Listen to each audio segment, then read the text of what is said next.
This week on Jerusalem Dateline, the Obama administration steps up the pressure for a peace deal between Israel and the Palestinians. Plus, in public, the Palestinians talk about peace with Israel, but behind the scenes, they're training their children for war. And facing the Iranian threat, how Israel is preparing to defend itself from a nuclear attack, alone if necessary. Hello and welcome to this edition of Jerusalem Dateline. I'm Chris Mitchell. We're coming to you this week from our Jerusalem studio.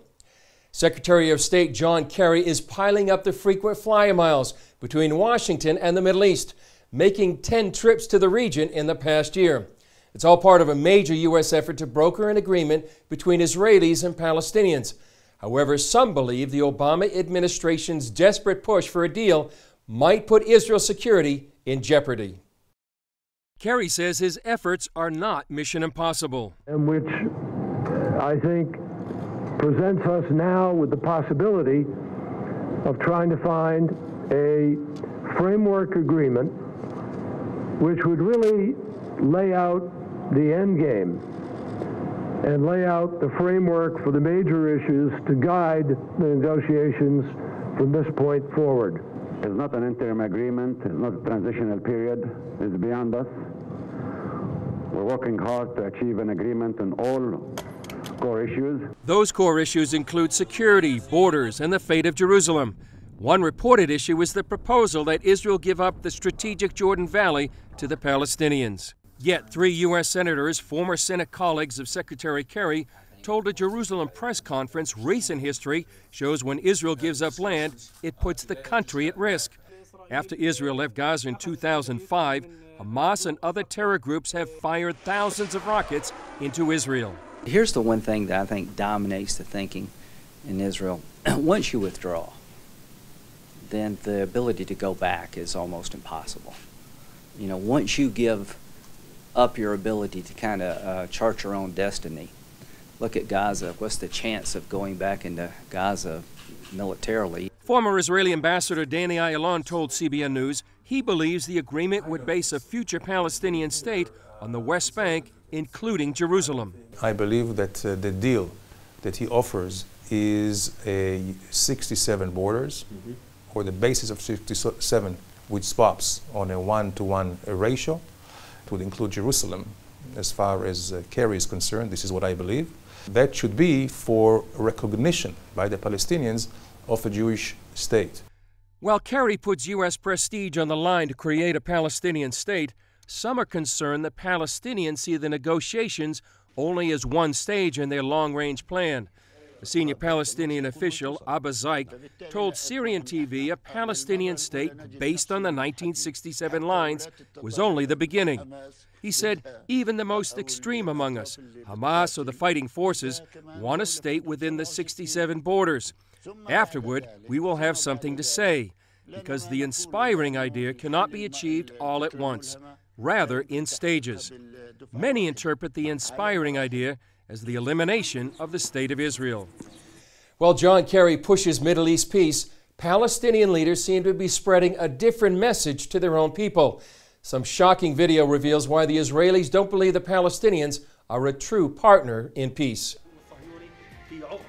A report just released by the Israeli government exposes consistent examples of the Palestinian Authority urging its citizens to abandon peace in favor of hate.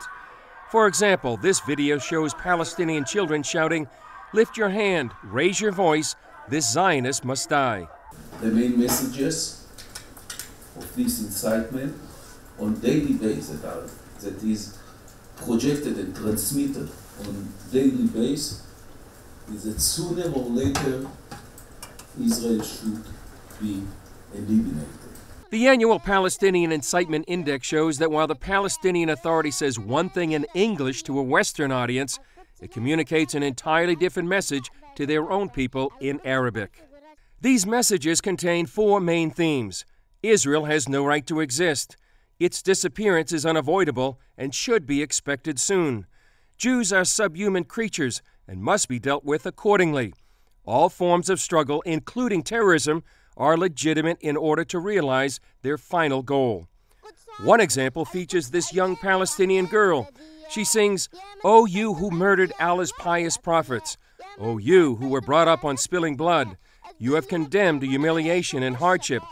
O sons of Zion, O most evil among creations, O barbaric monkeys, wretched pigs. This song shows children singing, when they die as martyrs, they'll go to heaven. On Mahmoud Abbas's webpage it says, Jesus was a Palestinian who was crucified by the Jews, and called Jesus a Palestinian messenger. The official PA school Facebook page quotes Hitler. All these examples have one thing in common. They're directed toward young Palestinians. As a matter of fact, a Palestinian child, from the day he was born until the day his mind is already shaped, is going through this brainwashing, this hate indoctrination, this genocide indoctrination, day in, day out. There's no way out of it because there's no other thing. It's not competing with other messages. These are the only messages you get.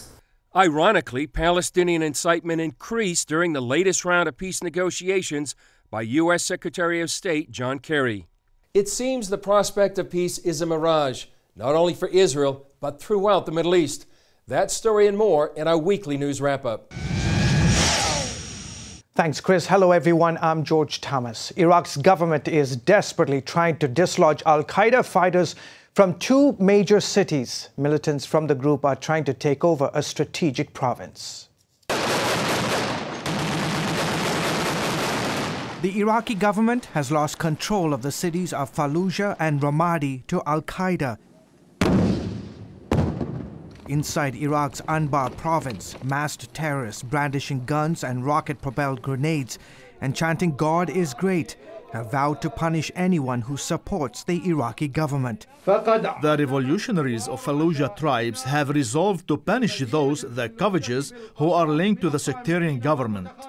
The group known as the Islamic State of Iraq and the Levant has been steadily gaining control of the province, trying to create an Islamic state near Syria's border. The most dangerous thing is that they are able to call fighters together and launch suicide attacks at any time. The al-Qaeda-affiliated militants are also active in Syria, and now experts fear the group's threat may spread beyond the region. The international community doesn't understand yet the danger of Daesh. They don't know how easy for it to spread into Europe and Asia. The Iraqi government is now on the verge of trying to retake both cities. The country's defense ministry released footage showing reported al-Qaeda holdouts being bombed. Iraq's prime minister has urged residents of Fallujah to kick the terrorists out of their neighborhoods as the army surrounds the city, preparing for a potential offensive. Iraq's close Shia ally Iran has offered to help fight al-Qaeda. Meanwhile, Secretary of State John Kerry says the U.S. will help Iraq, but won't send troops to fight the terrorists. So we are not obviously contemplating returning. We're not contemplating putting boots on the ground. This is their fight. Meanwhile, al-Qaeda fighters from this same group are fighting with other rebel forces for control in neighboring Syria. Clashes there broke out in 4 northern provinces this week. Moderate and conservative rebels are fighting the extremist group, which wants to see Syria turned into an Islamic state. It is the most intense and sustained fighting between groups opposed to the Syrian government since the civil war began. Meanwhile, Syria has removed its first batch of chemical weapons from the country. That according to the United Nations. The removal is a crucial step in the international operation to rid Syria of its chemical arsenal by the middle of this year. The UN also announced it will stop updating the death tolls from the civil war in that country. It says lack of access on the ground in Syria and inability to verify source material is what's keeping them from updating the figures. The last official count from late July was 100,000 lives lost in that tragic event. Egypt's Coptic Christians celebrated Christmas in peace this week. The Copts celebrate the birth of Christ on January 7th.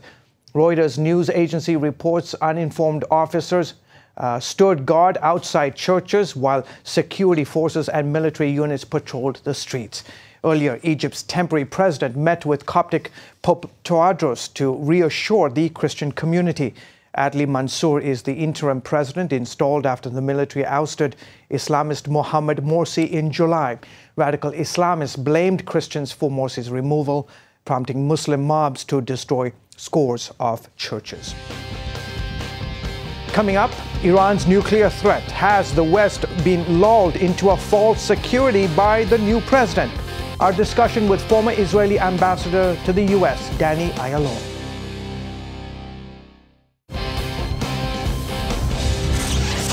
In late 2013, 6 world powers signed an agreement with Iran in Geneva about Iran's nuclear program.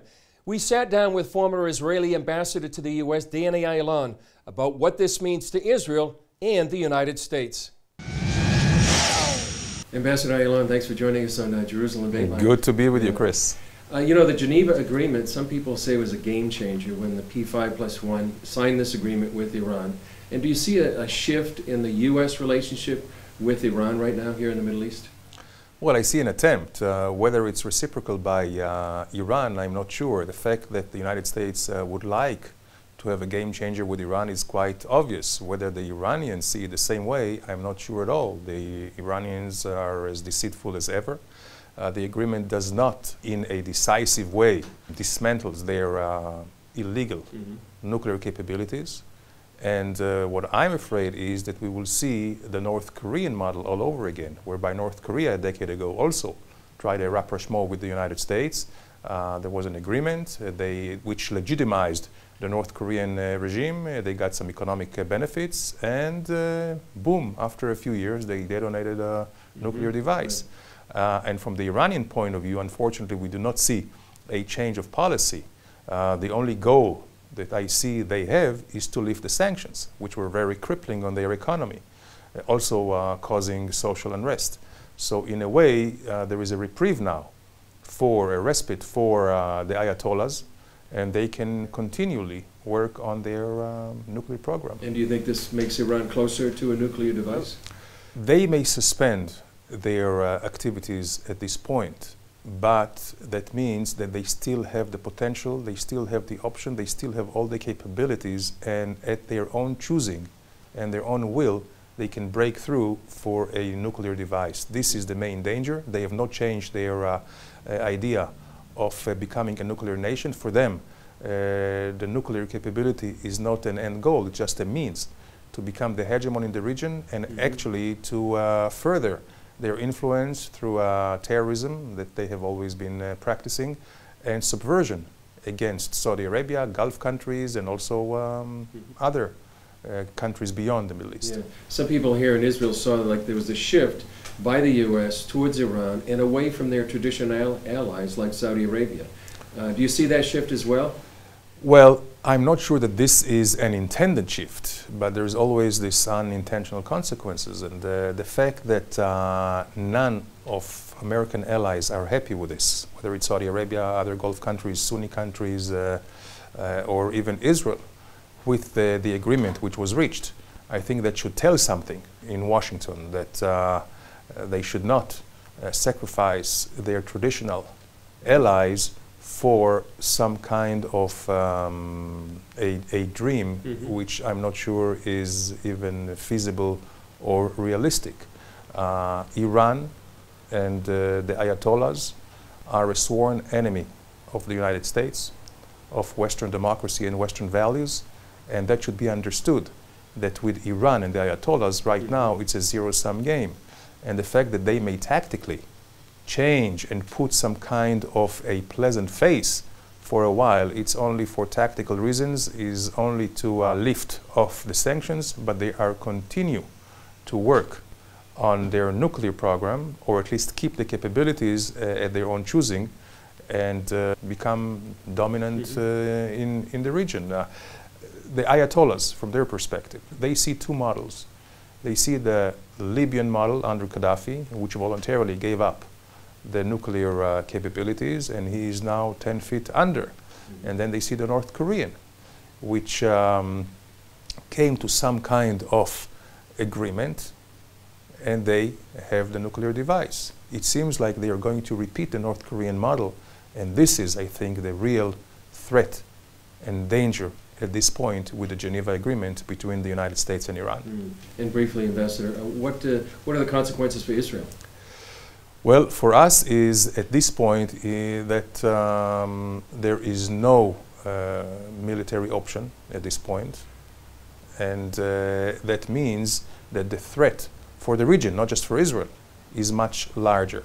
And although we may have gotten some kind of a diplomatic reprieve right now under the negotiations and under the process of Geneva, but this is just a lull, and it is not changing the situation, but it's actually making it worse.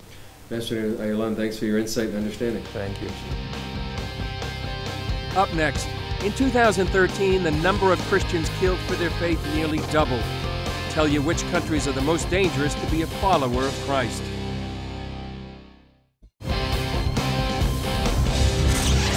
Welcome back to Jerusalem Dateline. A shocking rise in global persecution of Christians. A new report finds the number of Christians murdered for their faith nearly doubled last year, and it ranks the countries where persecution is the worst. Here's CBN News correspondent George Thomas. At number 1 is North Korea, which remains the most dangerous place for Christians in the world. Dr. David Kerry is with Open Doors, a group that has served the persecuted church for decades. There's massive persecution and inhumanity for anybody who dares to call themselves a follower of Jesus. Open Doors puts out a watch list every January of the 50 worst offenders of religious freedom. North Korea has been at the top of that list for 12 years in a row. The CIA estimates that some 24 million people live in the communist country. The best guess is about 2%, or 480,000, are Christians. They have, we believe, 50,000 Christians in concentration camps in the country of North Korea today, at a minimum. And while communist North Korea is the worst, 9 of the top 10 offenders, Somalia, Syria, Iraq, Afghanistan, Saudi Arabia, the Maldives, Pakistan, Iran, and Yemen, have all large Islamic majorities. In 36 of the top 50 countries on our world watch list, Islamic extremism is the main driver of persecution. It's very dangerous to be a Christian in a country where Islamic extremism is prevalent. Conflicts raging across the Middle East, especially in places like Syria, are only making life more challenging for believers. Dr. Kerry says there's a correlation between so-called failed states like Syria and levels of Christian persecution. It's not just the fact that some governments are corrupt and are oppressive to Christianity, but in many of these countries they have failed states where their government is not strong enough or chooses not to defend soft targets of churches and Christian developments where Christians might gather. Meanwhile, Open Doors says those murdered for their faith has almost doubled in the last year. The majority of Christians were killed in Syria. The ministry is urging Christians to pray for persecuted believers worldwide. We believe that the World Watch List is a wake-up call to the Christian church, to our culture, to what's going on to Christians around the world, that we are being persecuted, that we're being imprisoned, and in some cases martyred for our faith. George Thomas, CBN News. Coming up, fulfilling a 3,000-year-old prophecy, how Christians and Jews join together to help bring members of a lost tribe back home to Israel.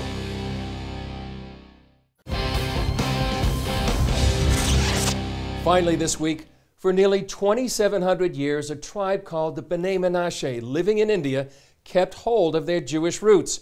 They did it because they believe they're part of the lost tribes of Israel. Now, many are returning to their ancient homeland, and many see it as a part of biblical prophecy. We were there to document their latest arrival. Where is my brother? My brother! Brother found brother, and family members of all ages reunited recently at Tel Aviv's Ben Gurion Airport. They're part of the lost tribe of Manasseh, called in Hebrew the B'nai Menashe, returning from India back to Israel. The term goes back to ancient times, when 10 of Israel's 12 tribes were banished from the land. Michael Freund of Shavei Israel has worked for years to help bring about these moments. He believes the B'nai Menashe return fulfills biblical prophecy. We are watching as prophecy comes to life before our eyes. God remembers his promises to his people Israel. God is faithful, and he is gathering his children in from all over the earth. This is the second part of a long-awaited migration. Nearly 2,000 tribe members live in Israel, but 6 years ago the government stopped their return.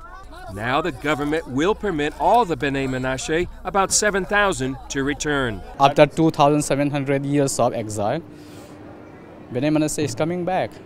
Out of 10 lost tribes, Bnei Menashe will come back the first. So we did it. The Assyrian Empire exiled the tribe of Manasseh almost 3,000 years ago. Although they settled in northeast India, tribe members kept their Jewish roots for more than 2,000 years. Several Christian organizations helped bring them home. I'm grateful to God. I'm grateful to our partners out there, Jews and Christians, who stand with us, who pray for us, and who help to facilitate this miracle. I'm grateful to CBN, to Gordon Robertson and Michael Little and the whole team there. We support the Aliyah, the Jewish people, because we believe it's the hand of God.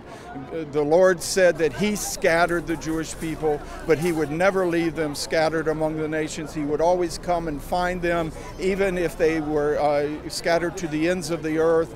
And He said, I'm going to bring your sons from the east in the book of Isaiah. And these are certainly Jewish people, ancient Israelite tribe that are coming home from the east. It's something that their ancestors dreamed about for 2,700 years.